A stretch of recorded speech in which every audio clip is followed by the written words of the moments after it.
ഷൊർണൂർ നഗരസഭയിലെ 28ാം ward councillor Shoranur Vijayan councillor പദത്തിൽ നിന്നും ആജീവനാന്തം വിട പറഞ്ഞ് പ്രഖ്യാപനം നടത്തി. 2010-15, 2015-20 എന്ന കാലയളവിലാണ് 2 തവണ വിജയൻ ജനപ്രതിനിധിയായത്.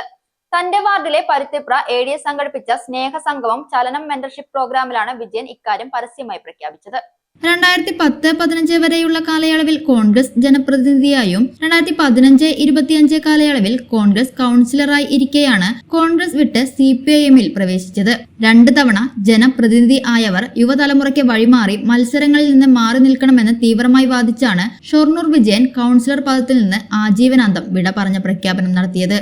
ഇതുപോലെ മത്സരിച്ചവർ അണികളുടെ പൊതുശല്യമായതിന് ധാരാളം തെളിവുകളുണ്ട്. തന്റെ ഈ തീരുമാനം പൊതുപ്രവർത്തകർ മാതൃകയാക്കണമെന്നും ഷൊർണൂർ വിജയൻ അഭ്യർത്ഥിച്ചു. ഏതൊരു പ്രസ്ഥാനത്തിനു വേണ്ടി താഴെത്തട്ട് മുതൽ ആത്മാർത്ഥമായി പ്രവർത്തിക്കുന്ന ഒരു വിഭാഗമുണ്ട്. ഇവർക്കൊന്നും മത്സരിക്കാൻ പാടില്ല. ഒരിക്കൽ ജയിച്ചാൽ പിന്നെ മരണം വരെ ഞാൻ തന്നെയാണ് കൗൺസിലറും MLAയും MPയും എന്നുള്ള നിലപാട് ഒരുപാട് യുവാക്കൾ നിരാശരാക്കുന്നതും നേരിട്ട് മനസ്സിലാക്കിയ ഒരാളാണ്. അതുകൊണ്ടാണ് ഞാൻ നേരത്തെ ഈ തീരുമാനം എടുത്തിരുന്നത്. 2 വട്ടം എനിക്ക് ജയിച്ചാൽ 2 വട്ടം കൗൺസിലറായാൽ മതി. ആ തീരുമാനം ഞാൻ പാലിക്കുന്നു. ഇത് ഒരു മാതൃകയായി എല്ലാ പാർട്ടി നേതാക്കളും ഏറ്റെടുക്കണം എന്നൊരു അഭ്യർത്ഥന കൂടി എനിക്ക് ഇക്കാര്യത്തിലുണ്ട്. പുതിയ തലമുറയ്ക്ക് വ്യക്തമായും അവസരങ്ങൾ കൊടുക്കാനുള്ള ഒരു പ്രചോദനമായി എൻ്റെ ഈ തീരുമാനം എടുക്കണമെന്ന് ഞാൻ അഭ്യർത്ഥിക്കുകയാണ്.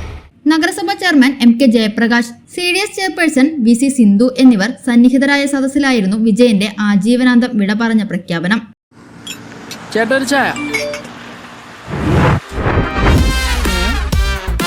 സൂപ്പർ ഫാസ്റ്റ് ആണല്ലോ. ഇതെന്താ കേരള വിഷൻ വൈഫൈയാ? ഫാസ്റ്റ് ഒക്കെ തന്നെ, പക്ഷെ Kerala vision wifi connection free ആണ്. ചായ ഫ്രീ അല്ല, കാശട്. Kerala vision free wifi connection. Free ആയി കണക്ട് ആവൂ.